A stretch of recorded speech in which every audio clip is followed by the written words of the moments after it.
구약성경 1310쪽 학계 1장 1절에서 11절입니다.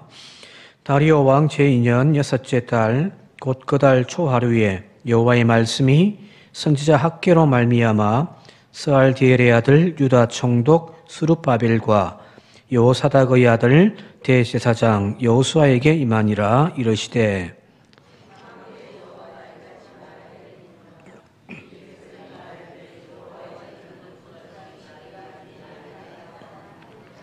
여호와의 말씀이 선지자 학계에게 임하여 이르시되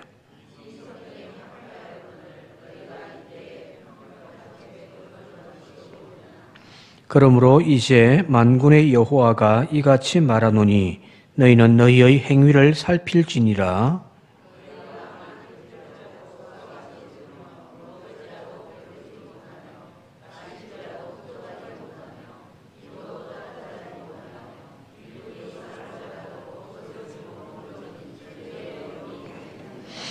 만군의 여호와가 말하노니 너희는 자기의 행위를 살필지니라.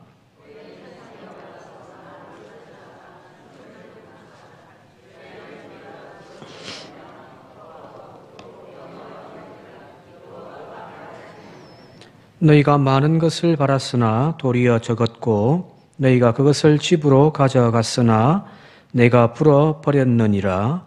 나 만군의 여호와가 말하노라. 이것이 무슨 까닭이냐? 내 집은 황폐하였으되 너희는 각각 자기의 집을 짓기 위하여 빨랐음이라.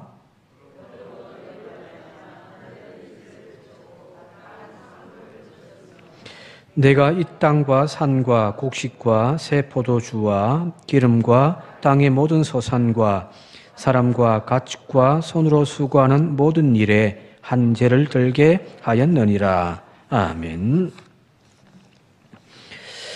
오늘부터 살펴볼 학계서는 1장과 2장밖에 없습니다만은 시대가 이전까지 살펴봤던 시대와는 조금 다른 시대의 선지자입니다. 학계는 주전 520년경에 활동했던 예언자인데 바벨론으로 포로로 끌려갔다가 거기서 70년 동안 예레미야가 예언한 대로 70년 동안 그곳에서 생활하던 그들이 이제 바벨론이 페르시아에 의해서 완전히 망해버리고 새로운 이제 시대가 바뀌어집니다. 그리고 그 페르시아의 왕 고레스라고 하는 왕이 칙령을 내립니다. 바벨론에 잡혀온 모든 민족들은 각각 자기의 고향으로 돌아가라는 겁니다. 유대인뿐만 아니라 거기에는 여러 지역에서 잡혀왔을 거 아니에요, 그죠? 바벨론의 특징이 뭐냐면 아시리아는 여기 있는 사람들을 다 데리고 가가지고 다른 데로 다 흩어버리고요. 정착시키고 섞어버린단 말이에요. 또 저기 있던 사람들을 여기 유대에다가 이제 갖다 놓기도 하고요. 여러 민족들을 섞어버리는 그런 정책이었는데 그 도시는 유지는 시키는 겁니다. 그런데 바벨론은 쳐들어가면은 거기를 쑥대밭 만들어버립니다. 그게 사람이 살지 못하더군요. 그래서 바벨론에 의해서 예루살렘이 멸망당할 때 예루살렘 성벽이 다 무너지고요.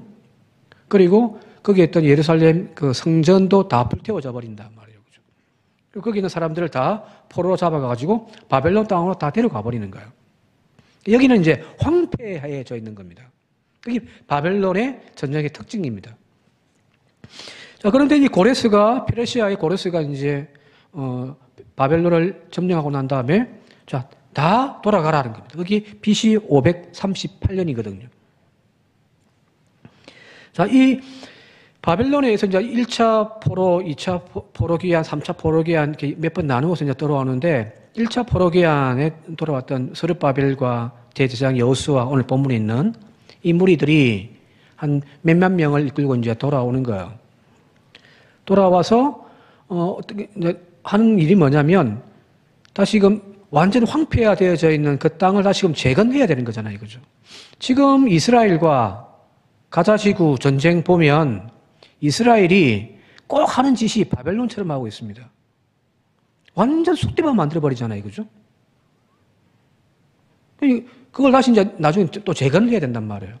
쑥대밭 되어진 그것을 이제 재건하는데 사람 살만한 도시로 다시 만들어야 되는데 이 고레스가 다시금 바벨론에서 다 돌아가라, 고향으로 돌아가라고 했을 때 또 어떤 명령을 내리냐면 너희들이 섬기던 신을 그대로 섬길 수 있다. 그리고 성전을 건축해라. 그러면서 뭐 하냐면은 바벨론이 예루살렘의 성전에 있던 모든 기물들을 다 전리품으로 빼앗아가지고 가져와서 보관시키고 있었단 말이에요. 그걸 다시금 돌려주면서 가서 성전을 건축하고 거기에서 너희들의 신에게 제사를 드리고 이 나라와 이 제국을 위하여 기도하라는 겁니다. 무슨 정책이냐면 안정화시키는 거예요. 바벨론이 왜 망했냐면 착취를 많이 했잖아요. 원성들이 많아요. 그러니까 그 사람들 잘 이제 그 원성을 없애기 위해서는 그들 포용해 주는 거죠, 그죠? 포용해 주고 그들이 할 수 있도록 자치권도 주고 그러면 조금 원성이 없을 거 아니에요, 그죠? 그런 정책을 썼습니다. 자, 이제 그들이 돌아와서 한 일은 하나님의 성전부터 짓는 일이었습니다. 나중에 이제 한 3차쯤에 포로기한이 1차, 2차, 3차 오는데 3차쯤에 왔던 무리 중에 느헤미야가 있는데 그 느헤미야가 주로 했던 일이 뭐냐면 성벽, 무너진 예루살렘 성벽을 이제 재건하는 일이었거든요. 그건 이제 한참 뒤란 말이에요. 처음 그들이 와서 가장 주 업무로 해야 할 일, 또 하고자 했던 것이 뭐냐면 우리가 섬기는 하나님 집부터 짓고 하자는 겁니다. 청교도들이 신대륙에 넘어가가지고 그들이 땅을 정착할 때에 가장 먼저 지은 것이 뭐냐면 교회부터 지었잖아요, 그죠? 자신이 사는 집부터 짓지 않았습니다. 교회부터 짓고 학교 짓고 자기 짓고 그랬단 말이에요. 똑같은 걸 거예요. 자, 거꾸로 돌아와서 그들이 이제 성전 건축하기 위하여 뜻을 모아가지고 열심히 했습니다. 그래서 이제 성전 털을 탁 닦았단 말이에요. 그거 보고 막 어떤 사람들은 눈물을 흘리고 감격에, 또 어떤 사람들은 옛날 성전, 솔로몬 성전을 기억하면서 통곡하는 소리가 막 나기도 하고 막 그게 뒤섞여 있는 그런 상황입니다. 자, 이제 거기다 건축물을 올려야 되는데 문제는 그 주변에 있는, 자, 이 지역이 그동안 유대인들을 다 빼버렸으니까 이 지역 주변에 이 지역을 관장하고 있던 다른 민족들이 예루살렘이 다시 돌아와가지고 지금과 비슷할 거예요. 이스라엘 그죠? 쭉 잡혀갔다가 몇천 년 만에, 2000년 만에 다시 돌아와가지고 이거 우리 땅이야 하니까 그 지역에 있던 아랍 사람들이 그래 너 우리 이웃이다라고 했던가요? 아니잖아요. 1차, 2차, 3차, 4차, 5차 중동 전쟁이 일어났단 말이에요. 이스라엘과 그죠? 똑같단 말이에요. 거기에 있던 사람들이 어느 날 갑자기 거의 한 70년 만에 돌아와가지고 이 우리 땅이야 하면서 정착을 하고 막 건물을 짓기 시작하니까 방해를 막 한단 말이에요. 성전을 짓지 못하도록.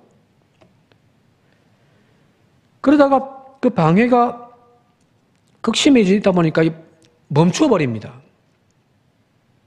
거기 이제 성전을 중단한 것이 18년이라는 시간이 흘러가 버립니다. 그 18년이라는 시간이 흘러가고 난 다음에 오늘 여기 나와 있는 학개가 BC 520년에 하나님 말씀을 받아가지고 지금 이스라엘 백성들에게, 유대인들에게 하나님 말씀을 전가하는 거예요. 그게 뭐냐면은 오늘 2절 말씀 같이 한번 읽어볼까요? 2절 시작. 만군의 여호와가 이같이 말하여 이르노라. 이 백성이 말하기를 여호와의 전을 건축할 시기가 이르지 아니하였다 하느니라 하는 겁니다. 지금 이스라엘 백성들은 지금 18년 동안 성전을 짓다가 이제 중단하고 난 다음에 그냥 성전은 건축할 지금 생각을 지금 하고 있지도 않은 거예요.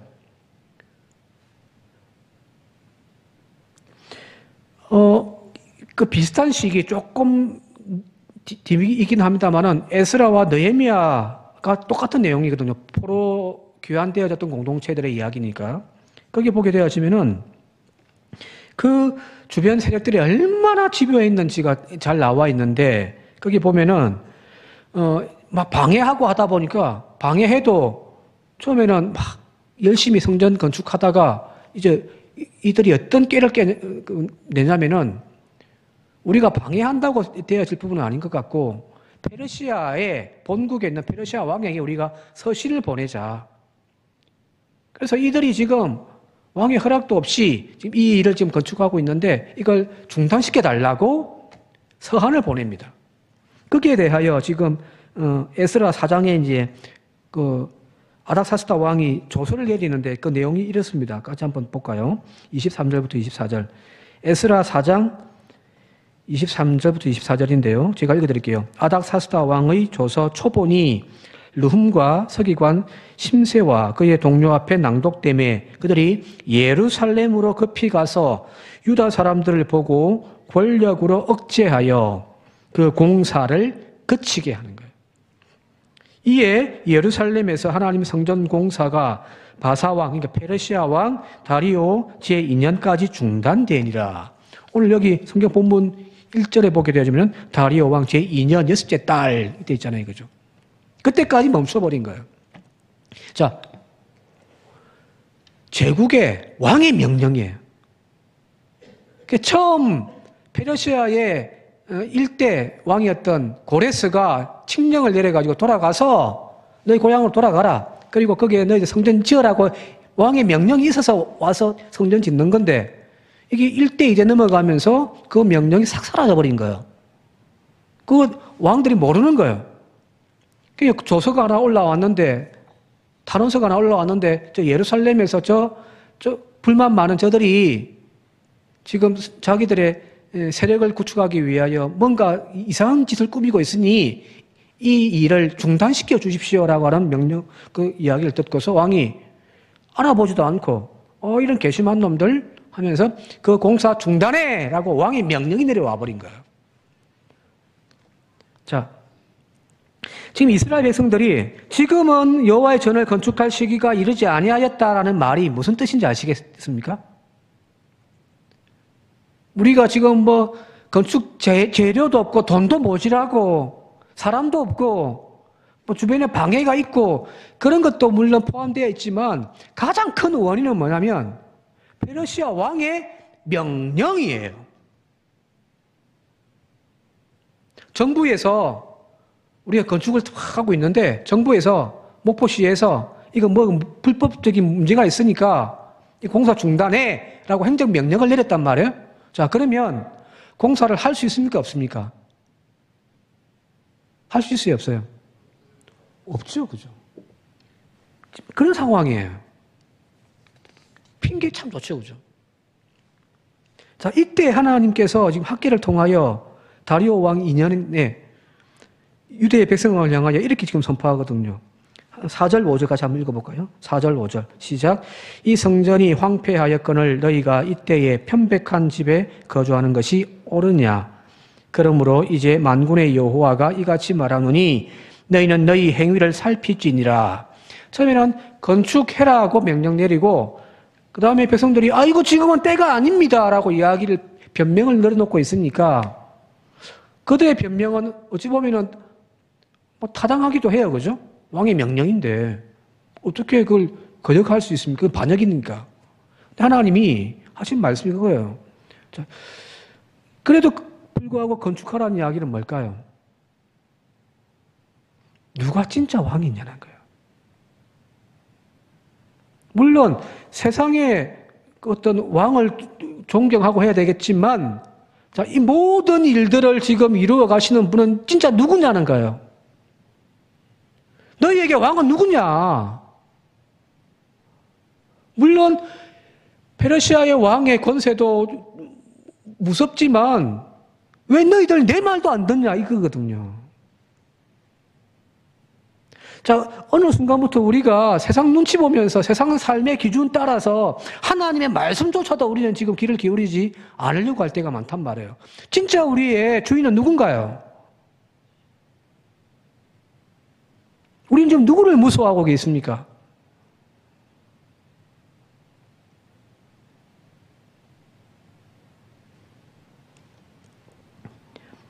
자, 그러면서 이제 쫙 변명만 하고 있는 그들에게 하나님이 이렇게 말씀하시는 거예요.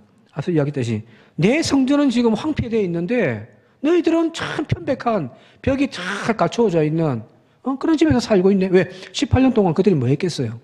성전 건축하는 거 이제 손 놓고 자기 먹고 사는 일에 바빴단 말이에요. 여기 4절에 보게 되어지면은 황폐해져라고 되어 있단 말이에요. 그 세 번역 보면은 무너져. 여호와의 성전은 다 무너지고 불타버린 거죠.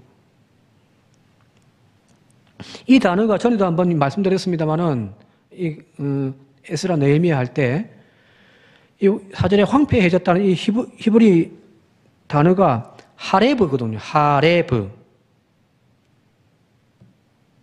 이 하레브인데 9절을 보면 또 이 황폐라는 단어가 또 나오거든요. 그런데 그 뒤에 나오는 10절과 11절 내 집은 황폐해 있는데 그런데 너희들 가만히 한번 너희들의 행위를 한번 살펴봐라. 너희들의 지금 삶을 한번 가만히 되돌아봐라. 너희들이 내 성전 황폐된 걸 그냥 내버려 두고 먹고 살기 위해 너희들 열심히 땀 흘리며 살고 있는데 너희들 잘 되고 있냐? 그거거든요. 10절과 11절 내가 한번 읽어볼게요. 10절, 11절 시작. 그러므로 너희로 말미암아 하늘은 이슬을 그쳤고 땅은 산물을 그쳤으며 내가 이 땅과 산과 곡물과 새 포도주와 기름과 땅의 모든 소산과 사람과 가축과 손으로 수고하는 모든 일에 한재를 들게 하였느니라. 너희들 수고하고 애쓰고 그야말로 척박한 그죠? 다 황폐화되었던 땅을 다시금 개척해가지고 다시금 일어서는 거잖아요. 얼마나 고생스럽겠어요. 씨도 뿌리고 거름도 주고 물도 주고 해야 다시금 농사 시작하고 막 허물어져 있는 집들도 짓고 막 하는데 너희들 그렇게 애쓰고 수고하는 결과가 뭐냐? 풍성함이냐? 형통함이냐? 아니지 않느냐? 내가 너희들에게 이슬을 거치게 하였고 곡물과 포도주와 기름과 땅의 모든 소산과 사람과 가축과 손으로 하는 모든 수고하는 일에 한재, 그러니까 가뭄이 들게 내가 했다라. 내가 여기 나와 있는 11절에 마지막 부분에 내가 한재를 들게 하였다. 이 한재 혹은 뭐 가뭄, 이게 히브리 말로 호레브거든요. 호레브. 앞에 하나님의 성전이 황폐되었더라. 하레브 되어 있고요. 너희들의 삶이 지금 가뭄이 들어있지 않느냐? 그게 호레브단 말이에요. 근데 보시면은 히브리 단어는 왼쪽에서 오른쪽으로 읽는 것이 아니고 오른쪽에서 왼쪽으로 읽거든요. 호레브 이렇게 되어 있는 거예요. 위에는 하레브. 모음이 원래 없어요. 이걸 어떻게 읽는지를 정확하게 잘 모르는 거예요. 그래서 거기다가 아마 자기들 나름대로 이제 뭐 표시를 해가지고 읽는데 보시면은 똑같이 자음이 그죠. 뭐 하레브나 호레브나 같은 단어라는 거예요. 같은 단어. 유다 백성들이 하나님의 성전을 황폐하게 하레브한 상태로 내버려 두었더니 하나님도 자신의 백성, 하나님 보호하시는 그 이스라엘 백성, 유대인들의 삶을 그대로 가뭄, 호레브하게 하나님이 만들어버리셨다는 거예요. 즉, 지금 유대의 백성들이 아무리 땀 흘리고 수고하고 개척해 가시면 일어서 보겠다고 몸부림쳐 보지만 그들의 삶 자체가 뭐냐면 하레브, 황폐한 거예요. 자, 같이 물려가죠. 그죠? 하나님의 성전과 내 가정이, 하나님의 성전과 내 사업이 같이 물려가는 거예요. 왜일까요? 하나님이 내 삶의 주인이시거든요. 영적인 상태가 내 삶에 지대한 영향력을 미친다라는 이야기입니다. 이 말씀은 굉장히 중요한 말씀입니다. 그래서 요한 1서에 나와 있듯이 내 영혼이 잘됨 같이 내가 범사에 잘되고 강건하기를 거죠. 우리의 영혼이 잘 되어져야 우리의 삶이, 우리의 가정이 평안해지고 복받는 거예요.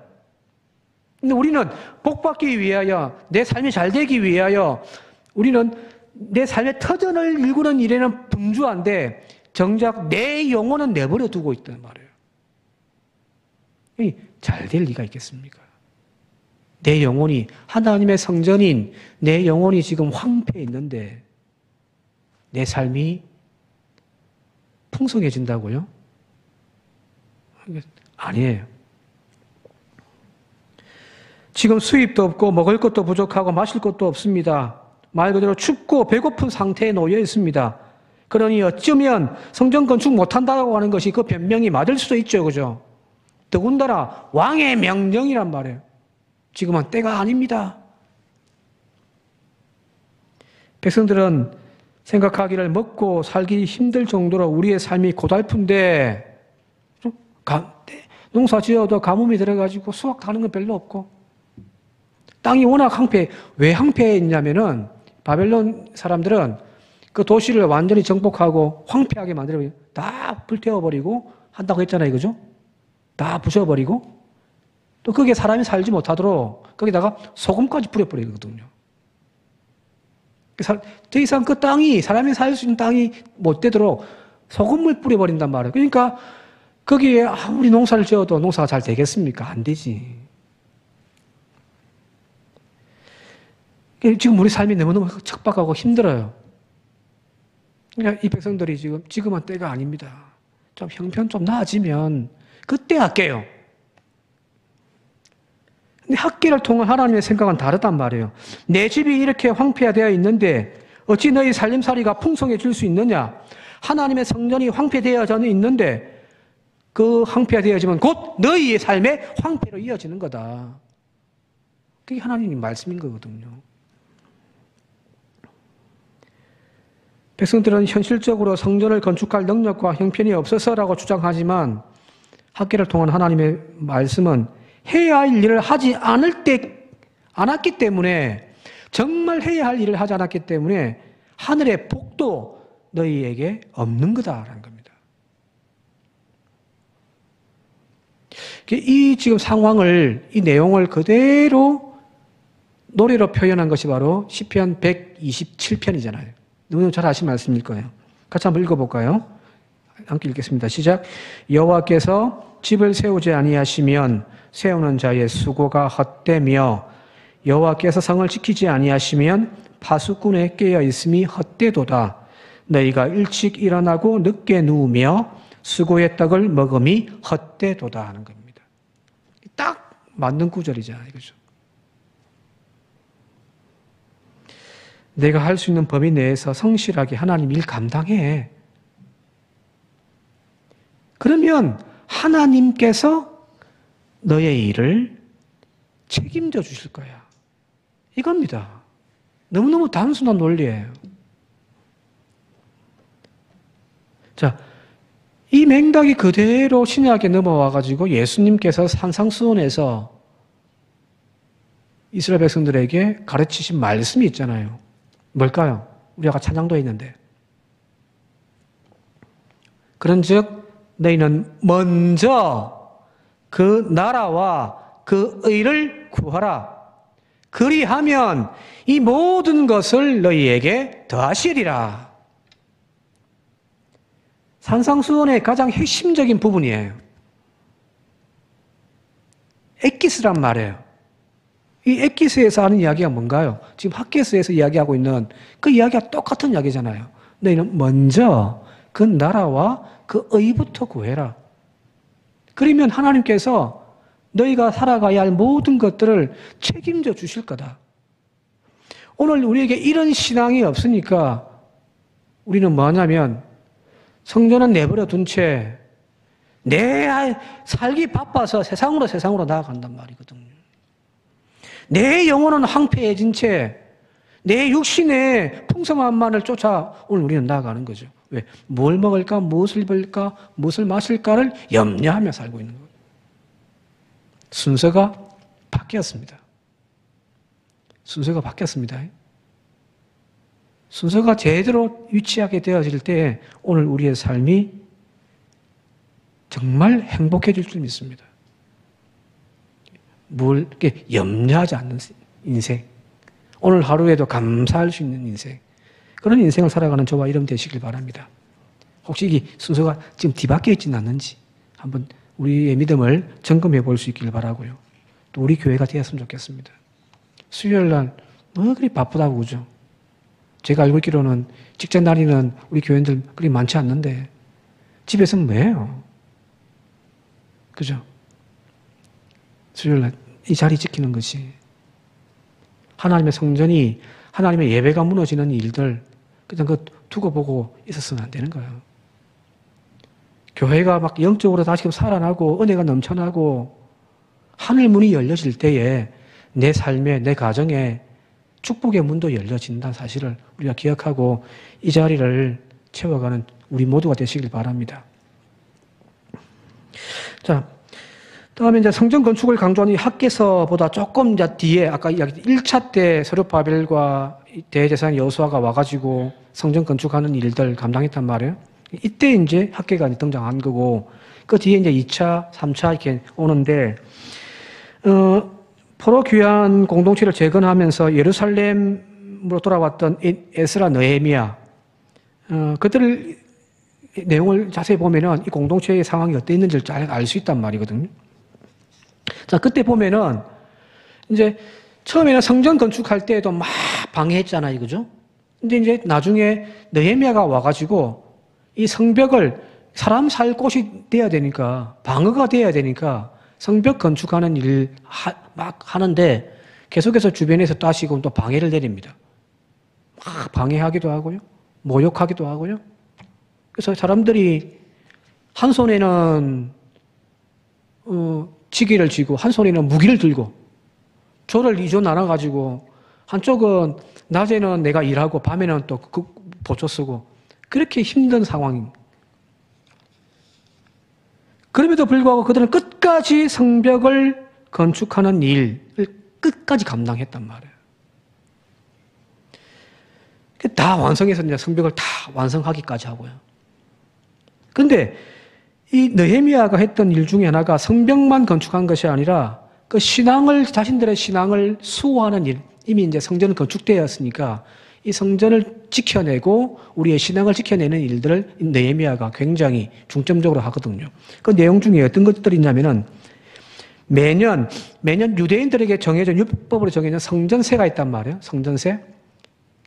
세겔, 3분의 1 세겔. 이거는 성전을 유지하기 위하여 세금을 내는 거예요. 그걸 반드시 내게 만듭니다. 그리고 율법에서 정해놓은 소산물의 첫 번째, 첫 열매, 그거는 무조건 하나님의 것으로 우리가 바치잖아요. 그죠?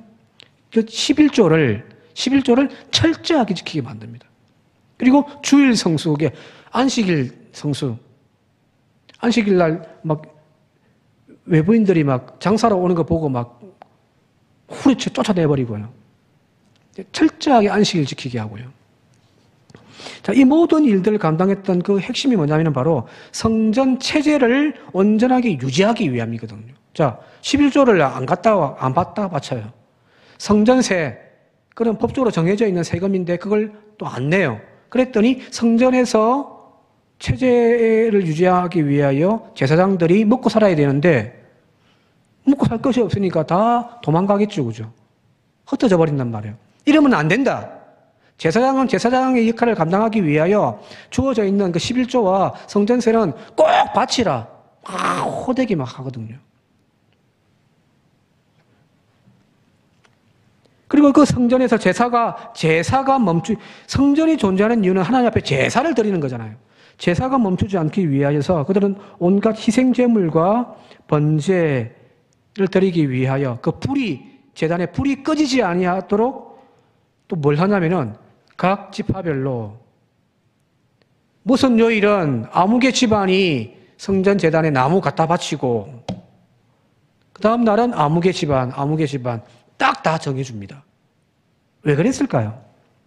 자, 39절인데 느헤미야 10장 39절 한번 같이 볼게요. 같이 한번 읽어보겠습니다. 시작. 곧 이스라엘 자손과 레위 자손이 거제로 드린 곡식과 새 포도주와 기름을 가져다가 성소의 그릇들을 두는 골방 곧 섬기는 제사장들과 문지기들과 노래하는 자들이 있는 골방에 둘 것이라. 그리하여 우리가 우리 하나님의 전을 버려두지 아니하리라 하는 겁니다. 철저하게 느헤미야는 성벽만 건축하여 방어체제를, 안보를 구축한 것뿐만 아니라 그 중심에 있는 성전을 중심으로 다시금 우리가 제사 공동체, 하나님을 섬기는 예배 공동체가 되어야 한다는 거예요. 교인들이 교회를 안 나오니까 목사가 지 마음대로 하는 거야. 아이고, 오늘도 뭐 교인 두세 명 나와 앉아 있으니까 설교 대충 하지 뭐. 그죠? 교인들이 막 여기 막 많이 와 있으면은 저도 설교 막 꼼꼼하게 할 거 아니에요. 근데 교인들이 막 한두 명, 수요일 날 교인들 한두 명 나온다고 하니까 막 목사도 대충 설교하고 막 예배도 시간 보고 대충 마치고 그렇게 될 거 아니에요. 그죠? 왜 지금 느헤미야가 그럼 여러 박해들 가운데서도, 방해들 가운데서도 성전에 예배가 끊이지 아니하도록 철저하게 책임을 묻고 너 이번 주 너 하고 해서 하나님의 제단에서 번제의 불기둥이, 구름 기둥이 끊이지 아니하도록 한단 말이거든요. 이 말이 무슨 말일까요? 성전 건축해 놓으면 뭐예요? 이 아름다운 성전 건축해 놓으면 뭐예요? 교인들이 와서 예배를 안 드린다면요. 아이고, 아무개 빠지니 나도 빠질래. 한 명, 두 명 빠지기 시작하더만 어느 순간부터 자리가 흥하잖아요. 저 처음 여기 왔을 때 수요일 되면요 절반은 찼단 말이에요. 그죠? 그래서 선배 목사님들이 너희 교회 수요 예배 몇 명 나오냐? 저희 교회 그래도 한 80명 나오는데요. 와, 그리 많이 나오냐? 우리 교회 교인들은 막 30명도 안 나온다. 그 넓은 교회 안에. 그럴 때 막, 저는 우리 교인들이 참 대단하다 생각했거든요. 지금은요. 왜 안 나와요? 여기 계신 여러분들 나와 있으니까 여러분들을 향하여 이야기하는 것이 아닙니다. 왜 안 나와요? 왜 하나님의 성전이 버려두게 내버려둔단 말이에요? 거기 결국에는 우리의 신앙의 요체인 성전을 황폐하게 만드는 거잖아요. 그죠? 아름답게 성전 건축해놓고서 고생하면서 성전 건축해놓고서 왜 교회가 황폐하게, 왜 교회의 기도의 재단이 불이 식어지도록 내버려 두냔 말이거든요. 앞부분의 이야기와 연결해서 이야기한다면은 예배가 식어지고 기도가 식어지기 시작하고 성도들의 섬김이 식어지기 시작하면요, 즉 교회가 하레브해지기 시작하면요, 결국 우리의 삶도 황폐해집니다. 제가 지금 이 이야기를 하는 것은 교인들 많이 나와가지고 아이고 목사 행복하게 해달라는 건 아니에요. 여러분들의 삶이 복받기를 원합니다. 여러분들의 자녀들이 잘 되기를 원하고요. 그러려면 우리의 신앙의 성전을, 하나님의 성전을 내버려 두서는 안 될 거 아니에요. 그죠? 그죠? 영적으로 하시면 일었을 때, 교회가 다시금 뭔가 웅성웅성해질 때, 우리의 삶이, 내 기도 제목들이 하나님의 응답으로 채워져 갈 줄 믿습니다. 그런 거룩한 욕심도 품고, 다시금 하나님의 성전을 내버려 두지 않겠다라고 하는 우리의 다짐들이 오늘 저와 여러분들 마음속에 신앙이 다시금 회복되어 줄 수 있길 바랍니다. 그래서 지금 우리가 총동원주의를 하는 이유가 뭔가요? 아이고, 자리 많이 비어서 좀 채워야 되는데 아니잖아요. 형제가 보이지 않으니까. 다시금 오라고, 하나님 집으로 돌아오라고 하는 거잖아요. 마찬가지죠. 수요 예배에 보였던 사람들이 보이지 않는다면 나오라고 하세요. 앞으로 저 이제 당분간은 좀 혼내고 머리 갈려고요. 그냥 이대로 그냥 벨 못 넣는 것처럼 그냥 넘어가고 해버렸다가는 안 될 것 같아요. 왜요? 교회가 이렇게 지금 황폐되어 가고 있잖아요. 그죠? 교회가 이렇게 지금 무너져 가고 있을 때 여러분들의 삶도 함께 무너져 가는 건데 왜 자꾸만 아픈 소식들이 들려오고 왜 가정에 불화의 소식들이 들려오고 하나님 왜 이렇게 힘들까요? 기도한 적이 있거든요. 교인들이 왜 이렇게 힘듭니까? 좋은 축복의 소식들, 복받았다는 소식들은 왜 하나님 자꾸 안 들려오고, 왜 아픈 이야기만 들려오고, 왜 자꾸 힘든 이야기만 들려올까요? 여기 있지 않을까요, 이유가? 그죠? 그러면 답을 알았으면 이제 정답을 고쳐나가는 일들에 저와 여러분들이 애써야 되지 않을까 싶습니다. 그 책임은 목사님 저에게도 있고요. 좀 혼내더라도 이해해 주십시오. 예? 그게 제가 해야 할 일이니까. 이제 말씀 정리한 마치도록 할게요. 하늘과 연결되어 있는 통로, 그건 바로 오늘 하늘문이 열려져야 우리가 기도로, 예배로, 하나님이랑 섬김에, 올림에 그 하늘문이 열려질 때에 하나님은 다시 응답하여 우리의 삶의 축복의 은혜를 내려주실 줄 믿습니다. 그 똑같은 문이에요. 올려드리는 문과 축복이 내려오는 문이 똑같은 문이란 말이에요. 우리 스스로가 그 문을 자꾸만 닫아두는 저와 여러분들이 되어지지 않기를 이 시간 주님의 이름으로 축원드립니다. 함께 기도드리겠습니다. 아버지 하나님, 오늘 이 학개서를 통하여 우리의 신앙을 다시금 점검할 수 있기를 원합니다. 성전 건축하라고 하는 이야기가 아니라 하나님을 향한 신앙, 그 우리의 삶의 가장 아성이로 지켜져야 할 그 성전, 믿음, 그 예배가 무너져 버리면 우리의 삶도 함께 무너진다는 사실을 깊이 깨닫게 하여 주시옵소서. 우리 교회 성도들의 삶이, 가정이, 일터가 복받기를 원합니다. 건강하기를 원하고요. 하나님, 남들 다 받았다라고 하는 축복도 우리도 받기를 원합니다.